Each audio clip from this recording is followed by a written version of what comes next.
Bien, no sé cómo va a salir este vídeo, quiero que sea algo improvisado. Vamos a hablar de libros, algo que ya sabéis que me gusta bastante, pero no solo libros.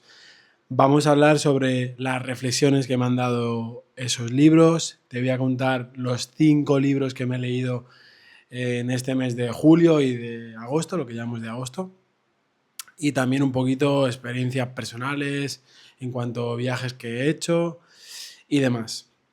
Voy a colocarme esto, así me lo llevo en la mano. También he de decir que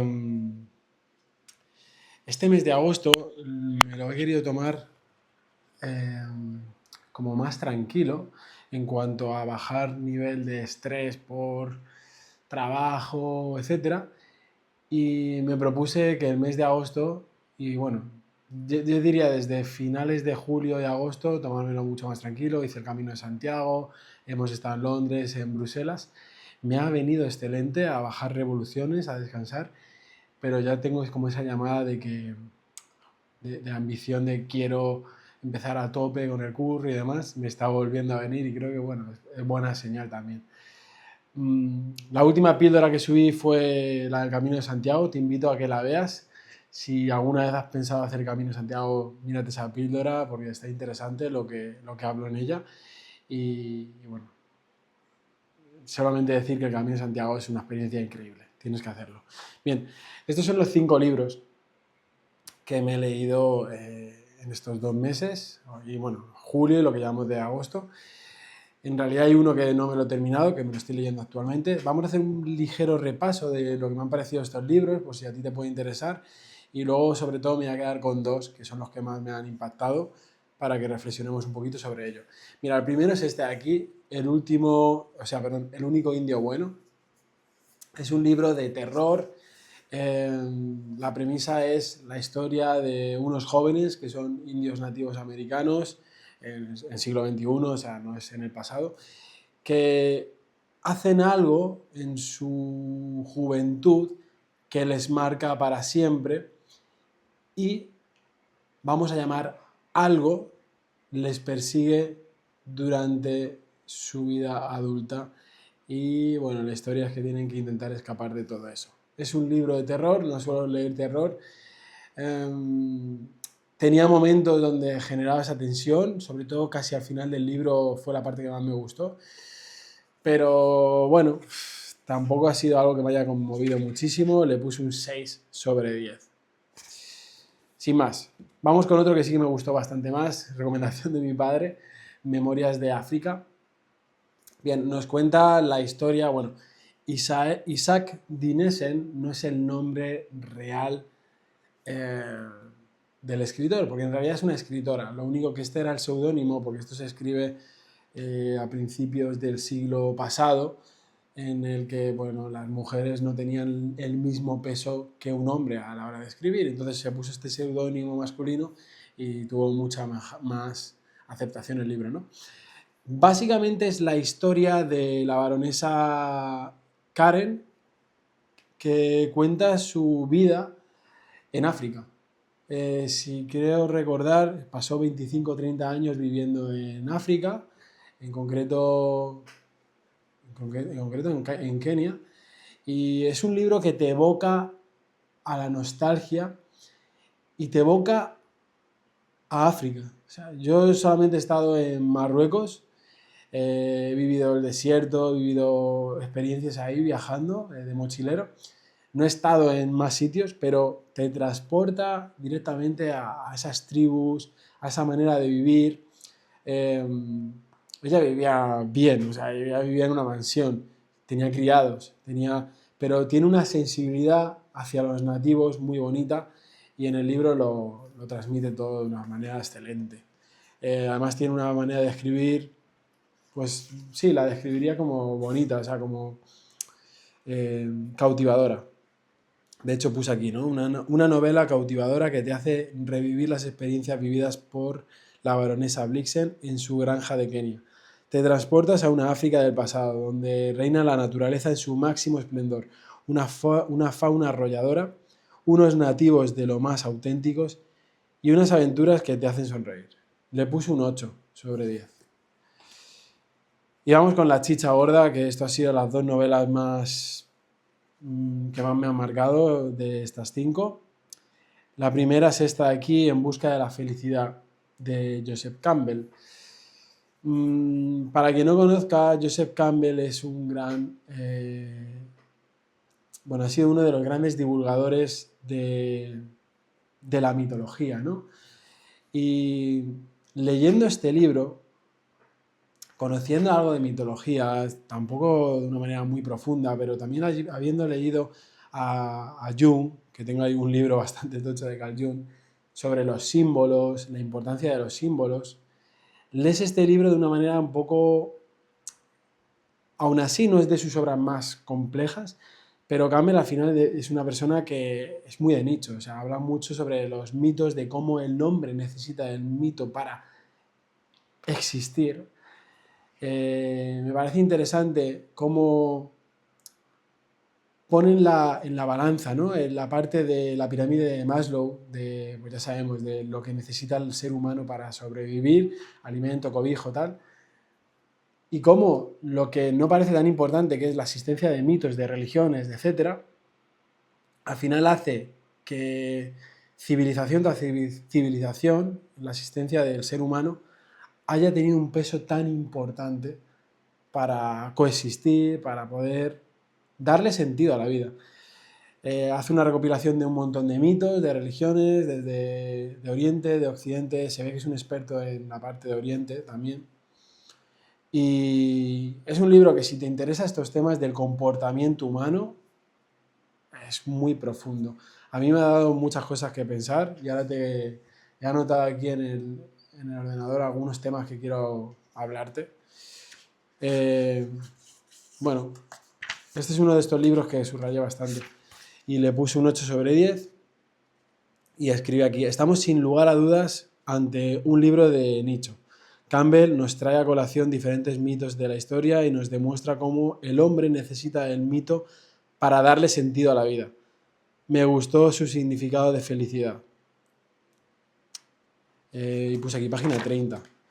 Creo que esto hablé en algún momento, no sé si aquí en internet o con alguien, pero me gustó mucho el concepto que decía de felicidad. La felicidad o bliss, ok, es que la traducción en español es En busca de la felicidad, pero en inglés era algo diferente, ¿no? Él utiliza bliss, que es una palabra que es como plenitud, me parece. La felicidad o bliss es esa sensación profunda de estar presente, de hacer lo que tenemos que hacer para ser nosotros mismos. Me gustó mucho esa definición de felicidad. Y vamos a otro libro que este me lo acabo de terminar. Este me lo leí en Londres y este me lo leí en una semana en Bruselas y me ha encantado. O sea, me ha encantado. Es difícil que no me encante un libro así, porque considero que tengo ese punto aventurero, esa parte de que me llama la naturaleza, de que me llama el reto, de que me llama lo salvaje. Y este libro, Hacia rutas salvajes, Into the Wild, es el libro o de los libros de supervivencia que más me han cautivado. Y el tema de supervivencia es algo que siempre me ha gustado. Desde leer una de mis novelas favoritas, que es Robinson Crusoe, de Daniel Defoe, a leer, no sé, historias como The Revenant, El Renacido, que hicieron una película de Leonardo DiCaprio. Son libros que, no sé, tienen algo que a mí me cautiva, ¿no? Hay una película excelente, Into the Wild, Hacia rutas salvajes, que es una de mis películas favoritas. Y el libro no es una novela, es una mezcla entre novela y ensayo, porque en realidad Jon Krakauer, que es un periodista que le apasiona la historia de Chris McCandless, que es el protagonista, este tipo que hizo una aventura, se alejó de su vida aparentemente cómoda, viviendo una vida aburguesada, con unos padres, pues el padre trabajaba en la NASA, o sea, tenía mucho dinero y él se aleja de todo eso, vende todas sus pertenencias, dona todos sus ahorros a una ONG y decide vivir como un vagabundo durante 2 años hacia su misión, que era ir a Alaska, ¿no? Finalmente, aquí no te destripo nada porque esto se sabe desde el inicio, Chris McCandless, alias Alexander Supertramp, muere solo en Alaska. Y John lo que hace es recopilar todo lo que se sabe de este tipo y contarlo bajo ese prisma que él también tiene de aventurero, porque cuenta una historia de este tipo, John, que a mí me parece de las historias de supervivencia más guapas que he escuchado, no porque fuera súper extrema, sino por lo auténtico y lo que hizo empatizar conmigo, ¿no? Es que esto, o sea, es súper, no es normal, obviamente, porque lo que hace es una locura, se va a escalar una montaña solo, de las más difíciles, pero llegó a empatizar las ganas que tenía de superarse y de no rendirse y de que casi por eso pierde su vida. Cosa que a lo mejor Chris McCandless se pasó el juego y perdió su vida porque lo llevó todo mucho al extremo, ¿no? Es un libro que te hace reflexionar mucho sobre la existencia humana, sobre la llamada a lo salvaje, que yo creo que todos tenemos un poco parte de eso, ¿no? Al menos a mí me pasa, ¿no? Yo hablo con personas que también le ocurre. Aquí escribí, las aventuras y desventuras de Alex Supertramp y su particular forma de ver el mundo. No solo de Alex, el propio Jon Krakauer cuenta una de las mejores historias de supervivencia que he leído, no por ser la más extrema, sino porque me pareció muy humana. Y aquí puse una frase que a mí me marcó mucho, que es, no la leí en el libro, pero tiene mucho que ver, que es, alejado de la naturaleza, la existencia humana carece de significado. Y esto es un graffiti anónimo que está al lado de mi casa en Tenerife, allá por el 2019. Y que siempre que cogía la moto o el coche, que pasaba, lo veía. Y no sé, es una frase que se me quedó en la mente, siempre se me quedó. Y el último, que me estoy leyendo actualmente, Charles Bukowski, La senda del perdedor. No voy a hablar mucho sobre este libro, solamente decirte que si no has leído a Bukowski, te lo recomiendo para ver lo irreverente, lo pícaro, lo salvaje también que es en su escritura. Yo leí Factotum, es un libro, pues ya te digo, muy irreverente, muy gráfico, duro de leer a veces, no le gusta a todo el mundo. La senda del perdedor, lo que llevo leído, que no llevo más de la mitad, llevo 100 páginas, me está gustando mucho. Es la historia de Chinaski, que siempre es el alter ego de sus obras. La de Factotum también habla de Chinaski, lo que pasa que en la juventud. Aquí habla de que es un niño, no sé cómo seguirá, supongo que seguirá creciendo, ahora va por la adolescencia. Y ves lo duro que fue su vida, un padre que le pegaba, una familia un poco, bueno, un poco no, súper súper jodida, ¿no? La vida que estaba teniendo este chaval tan joven, que luego demuestra por qué escribía como escribía. En fin. Bueno, estos han sido los libros, me gustaría que me dejaras en comentarios qué te parecieron, cuál te llamó más la atención. Y brevemente quiero darte una reflexión sobre estos dos libros, ¿no? Que había notado aquí algunas cosas que me gustaría mencionar. A ver, lo tengo por aquí. Había puesto aquí la llamada, o sea, la llamada hacia lo salvaje, que es una mezcla entre las cosas que he leído, ¿no? De esto y de esto, ¿no? A mí, a nivel personal, ha sido la sensación de viajar solo, que ya lo he hecho varias veces. Una de las veces fueron 5 semanas. Y fui criticado porque te vas solo, ¿qué vas a hacer? En un sitio más peligroso, tienes tu pareja, tienes tu perro. Es raro. No fue fácil porque había momentos de soledad donde no te apetecía estar solo, pero ha sido una de las mejores experiencias que he vivido, ¿no? El hecho de eso, de exponerme a estar resolviendo problemas que parecen fáciles, pero luego no se te complica una cosa, de repente te quedas sin dónde dormir, no sé, cosas así, que a mí me han marcado, ¿no? Esa llamada. Otro, sobre el deporte, ¿no? Siempre he tenido esa llamada de competir, de de exponerme al máximo nivel, de entrenar más. He competido en CrossFit, corrí mi primera maratón sin tener aparentemente el físico de un maratoniano, pesando 94 kilos, y lo hice muy bien, me preparé muy bien también, 3 horas y media.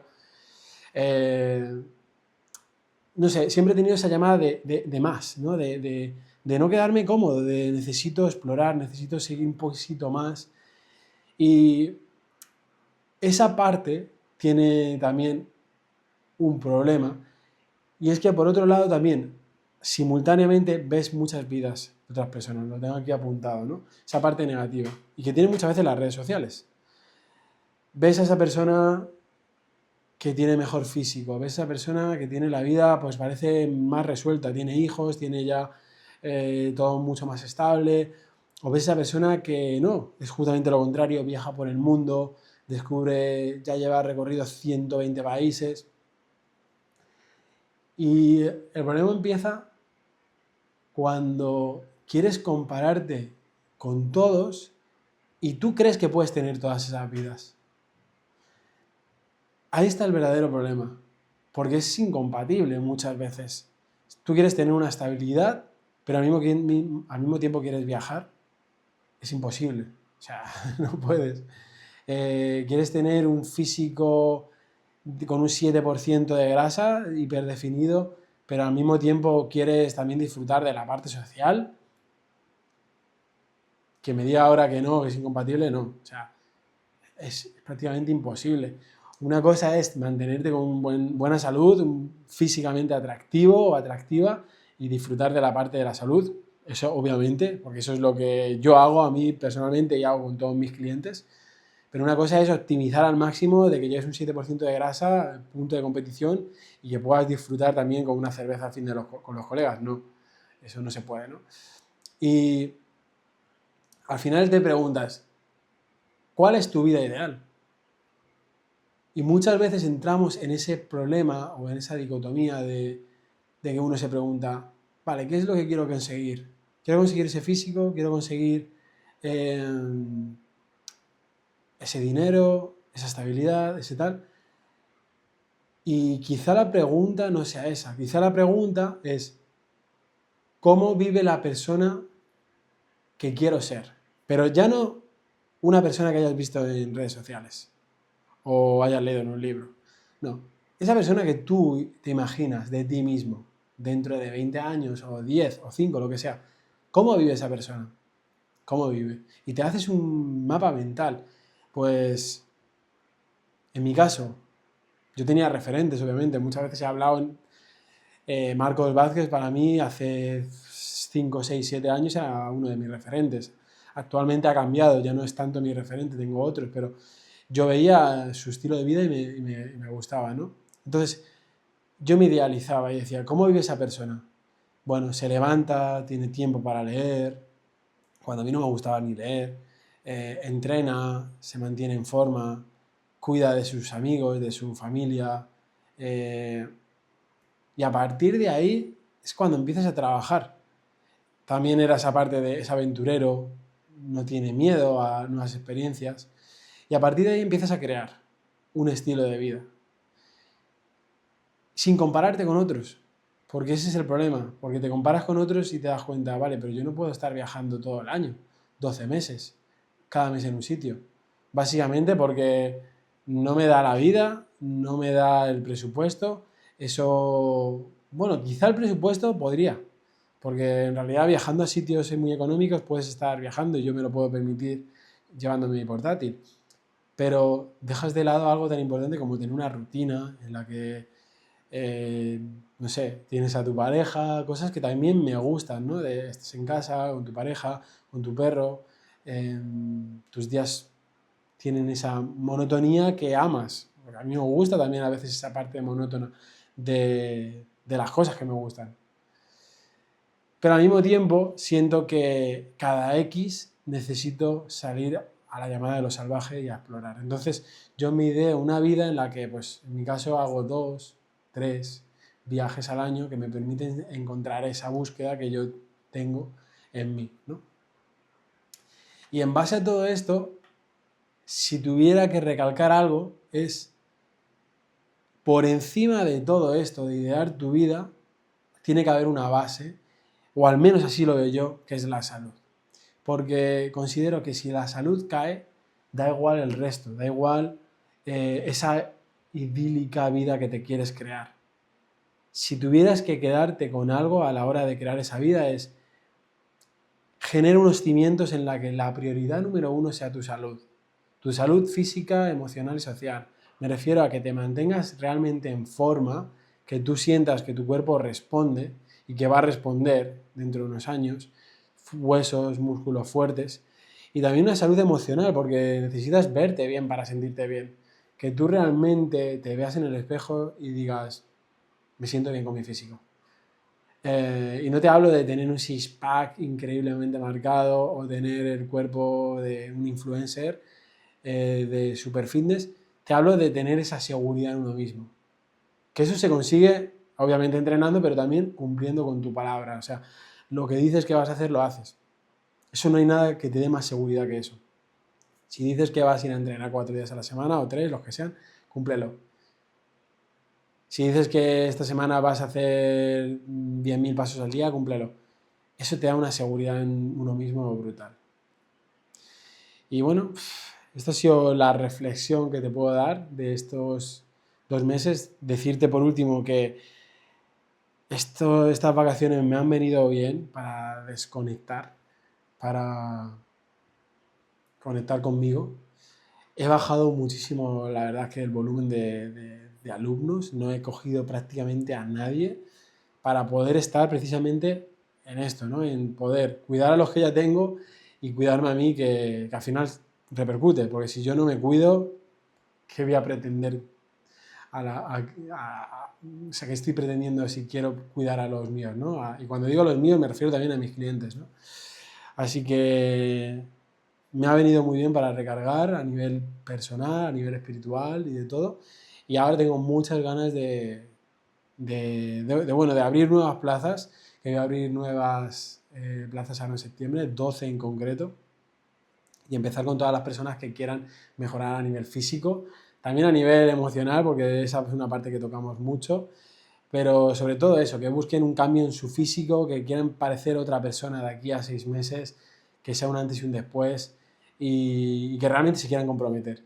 Si eres una de esas personas que realmente busca ese cambio, que te quieres comprometer, pues ya sabes dónde puedes contactarme, sobre todo en Instagram, me puedes escribir un DM o por aquí en comentarios, como lo veas. Prometo que si lo veo, pienso contestarte. Así que nada, esto es una vez más allá del automático. Nos vemos el próximo miércoles, os espero. Chao.